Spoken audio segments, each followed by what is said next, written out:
Tuhan, malam hari ini kita akan membaca dan merenungkan firman Tuhan untuk menjadi bagian dalam hidup kita sebagai orang yang percaya. Oleh sebab itu mari kita akan membaca firman Tuhan yang terdapat di dalam Kolose pasalnya yang keempat, ayatnya yang kedua. Kolose pasal 4 ayat yang kedua bunyinya demikian. Bertekunlah dalam doa, dan dalam pada itu berjaga-jagalah sambil mengucap syukur. Demikianlah firman Tuhan. Bapak Ibu yang dikasihi dan diberkati oleh Tuhan, dalam setiap kehidupan kita sebagai orang yang percaya, seringkali kita ada kepercayaan diri bahwa kita selalu kuat, selalu sehat, selalu diberkati oleh Tuhan. Dalam kehidupan kita sebagai pribadi, kita sebagai orang yang percaya, selalu kita mengandalkan diri ketika kita tidak menghadapi berbagai tantangan atau cobaan dalam hidup kita. Tetapi ketika kita merasakan sakit, ketika kita merasakan beban dan tanggung jawab, persoalan dalam kehidupan pribadi, keluarga kita, maka disitulah saatnya kita akan mencari Tuhan. Saudaraku yang dikasihi di dalam Tuhan, sebenarnya bukan ketika kita berada dalam posisi ada sukacita, kita mendapatkan berkat yang luar biasa, baru kita mengucap syukur kepada Tuhan. Tetapi kita mengucap syukur dalam setiap detik, setiap waktu, dimanapun kita pergi dan berada, maka detik itu juga seharusnya kita sebagai orang yang percaya, kita harus mengucap syukur kepada Tuhan. Saudaraku yang dikasihi dan diberkati Tuhan, berjaga-jaga berarti waspada dan berhati-hati terhadap segala kemungkinan, apalagi di tengah-tengah situasi yang sedang terjadi belakangan ini. Oleh sebab itu, kita tetap harus berjaga-jaga, karena hari-hari yang kita jalani penuh dengan kejutan, perubahan, percepatan atau segala sesuatu yang tak terduga yang kita pikirkan secara pribadi. Janganlah memuji diri sendiri esok hari, karena engkau tidak tahu apa yang akan terjadi. Kita bisa membaca di dalam kitab Amsal pasalnya yang ke-27 ayatnya yang pertama. Kita tidak tahu bagaimana hari esok. Yang bisa kita lakukan ialah berbuat sebaik-baiknya, dan tetaplah berbahagia dan bersuka cita senantiasa. Teruslah berdoa, memohon pengampunan, perlindungan, penyertaan, serta pemeliharaan daripada Tuhan. Banyak orang yang percaya dan anak-anak Tuhan, bahkan di antara kita, yang tidak ada kewaspadaan atau tidak berjaga-jaga dalam hidup kita. Mengapa sebagai orang yang percaya terjadi hal-hal seperti itu? Bapak Ibu yang dikasihi dan diberkati oleh Tuhan, ada beberapa faktor yang menyebabkan kita tidak berjaga-jaga. Yang pertama, saudaraku, adalah seringkali kita percaya diri, lebih mengatakan bahwa aku bisa melakukan segala sesuatu karena aku punya berkat yang luar biasa, sehingga berkat itu kita gunakan pada yang tidak ada gunanya. Yang pertama, saudaraku, terlalu percaya diri itu merupakan sebuah rasa percaya bahwa kita membuat orang lain terlalu rendah dibanding dengan kita, bahwa kita lebih bisa dibandingkan dengan orang lain. Orang seperti ini sulit sekali menerima nasihat dan teguran, dan apalagi orang yang menyampaikan hal-hal seperti itu yang bisa dia anggap itu tidak lebih dari dia. Janganlah bersandar kepada pengertianmu sendiri. Kalau kita bisa baca dalam Amsal pasal 3 ayatnya yang ke-5 dan ke-7. Janganlah engkau menganggap dirimu lebih bijak. Siapa yang menyangka bahwa ia teguh berdiri? Hati-hatilah supaya ia jangan jatuh. Jika saat ini kita tegak berdiri dan menang atas segala persoalan, atau kita bisa melewati berbagai pergumulan hidup. Jangan kita menganggap bahwa semuanya itu bisa kita lewati karena kemampuan kita. Tetapi ingat saudaraku, kemampuan kita ada batasnya, tetapi kemampuan dalam hidup kita itu tidak ada batasnya ketika ia berkenan di hadapan. Yang kedua saudaraku, mengapa orang selalu tidak berjaga-jaga? Karena pribadi seseorang itu tidak ada pengenalan secara lebih mendalam kepada Tuhan dan firman-Nya yang bisa kita baca di dalam Alkitab. Seseorang yang tidak memiliki pengenalan yang benar tentang Tuhan akan cenderung mengisi hari-harinya dengan perbuatan-perbuatan yang sia-sia. Ia lupa bahwa setiap tindakan pasti ada konsekuensi. Saudaraku yang dikasihi dan diberkati oleh Tuhan, kalau kita bisa membaca di dalam Hosea pasal 4 ayatnya yang ke-6, ia mengatakan di situ bahwa umatku akan binasa karena tidak mengenal Allah. Karena engkaulah yang menolak pengenalan itu, maka aku menolak engkau menjadi imamku. Dan karena engkau melupakan pengajaran Allahmu, maka aku akan melupakan anak-anakmu. Artinya saudaraku, kita tidak ada di dalam kebenaran firman Tuhan, tidak mengenal Tuhan secara pribadi. Tetapi yang selalu ada dalam hidup kita selalu mengandalkan kekuatan dan kemampuan kita. Saudaraku yang dikasihi di dalam Tuhan, apalagi dalam kondisi seperti ini yang kita hadapi belakangan ini, yaitu tentang COVID-19. Ketika kita berhadapan dengan situasi seperti itu, kita merasakan ada ketakutan, ada kekhawatiran, ada kebimbangan, dan ada ketidakpercayaan kepada diri kita sendiri. Mengapa itu bisa terjadi saudaraku? Karena ia tidak pernah mengandalkan Tuhan dalam hidupnya. Tetapi mari kita belajar saudaraku dari firman Tuhan yang kita baca malam hari ini, yaitu bertekunlah dalam doa, dan dalam itu berjaga-jagalah sambil mengucap syukur.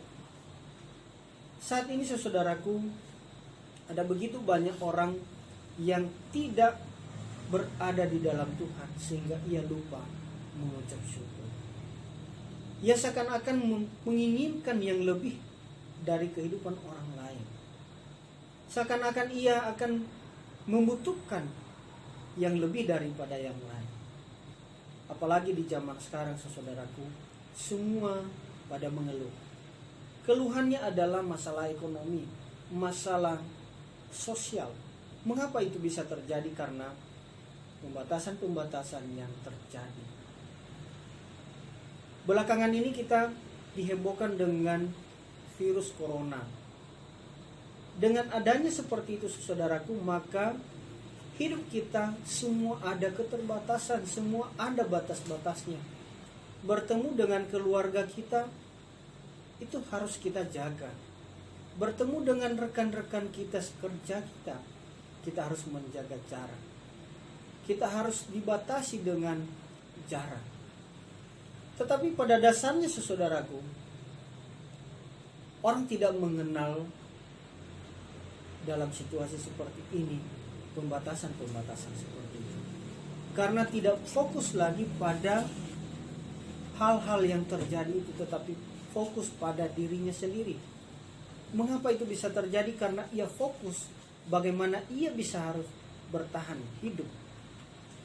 Saudaraku yang dikasihi dan diberkati oleh Tuhan, malam hari ini firman Tuhan mengajarkan bagi kita, mari kita belajar bersama-sama supaya ada mawas diri, ada kewaspadaan. Kita harus berjaga-jaga supaya cobaan itu tidak datang di dalam hidup kita. Bapak Ibu yang dikasihi dan diberkati oleh Tuhan dimanapun saudara berada, firman Tuhan mengingatkan bagi kita semua, mari kita selalu ada dalam situasi berjaga-jaga. Selalu ada kewaspadaan dalam berbagai tindakan kita. Sebagai orang yang percaya, mari kita menunjukkan sikap yang lebih bahwa hidup kita ini adalah Tuhan yang telah menuntun kita. Saudaraku yang dikasihi dan diberkati oleh Tuhan, mengapa kita harus berdoa? Doa adalah nafas hidup orang percaya. Doa adalah relasi antara manusia itu sendiri kepada Tuhannya, Sang Pencipta. Ketika kita bertekun di dalam doa, maka Tuhan juga akan berkenan bagi kita. Ia akan melindungi, menjaga, dan memelihara dalam berbagai tantangan hidup kita.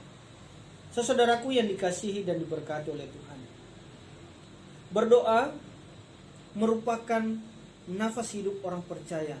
Itu hal yang utama yang seharusnya kita lakukan dalam kehidupan kita sebagai orang yang percaya. Yang di dalamnya, saudaraku, adalah kita harus mawas diri dalam berbagai tantangan. Kita harus berjaga-jaga, kita harus waspada dalam kondisi apapun yang terjadi di lingkungan kita masing-masing. Saudaraku yang dikasihi dan diberkati oleh Tuhan, di zaman sekarang ini sangat membuat kita terasa terkekang, terasa tidak ada pergerakan apa-apa karena kita semua dibatasi karena situasi. Saudaraku yang dikasihi dalam Tuhan, sekalipun situasi dan kondisi yang kita alami saat ini, jangan kita berpatokan pada hal-hal seperti itu yang membuat kita tidak berpikir lagi secara positif dalam hidup kita.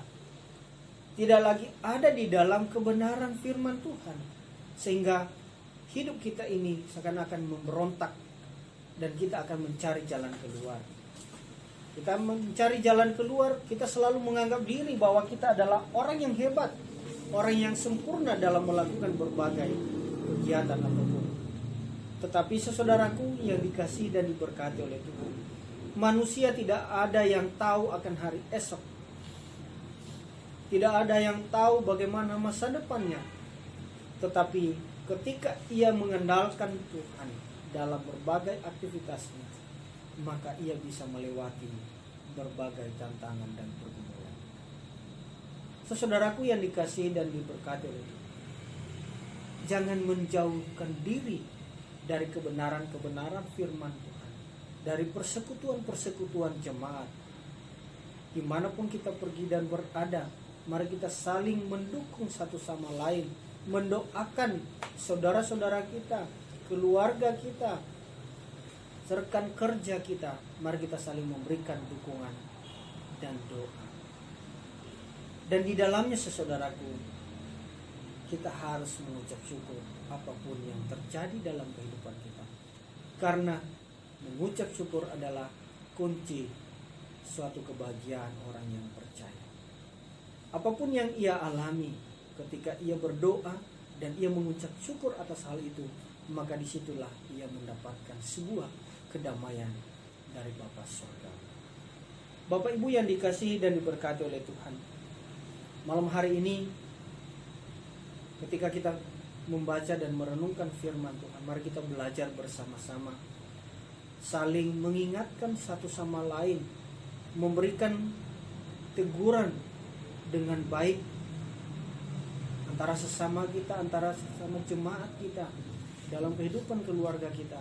Ketika kita beraktivitas, mari kita menjaga kesehatan, mari kita menjaga jarak, selalu mewaspadai dimanapun kita pergi, selalu ada kewaspadaan diri terhadap berbagai tantangan hidup.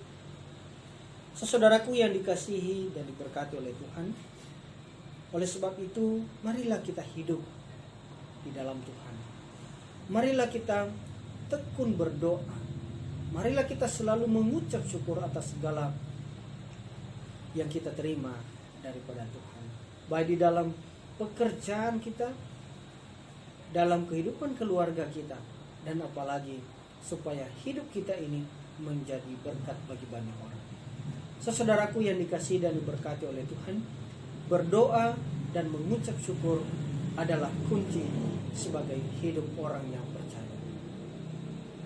Bapak, Ibu yang kami kasihi, biarlah firman Tuhan malam hari ini membuat kita semakin tegar, semakin kuat, dan semakin ada kewaspadaan dalam kehidupan kita. Bapak Ibu yang dikasihi dan diberkati oleh Tuhan, biarlah firman Tuhan ini memberikan kita semangat yang baru, pemahaman yang baru, bahwa kemampuan, kekuatan Tuhan ada di dalam hidup kita sebagai orang yang percaya. Kiranya firman Tuhan malam hari ini membuat kita menjadi lebih berbahagia, lebih semangat dalam melakukan berbagai aktivitas kita, dan itu membuat kita sebagai orang yang percaya bisa membawa berkat bagi banyak orang. Kiranya Tuhan Yesus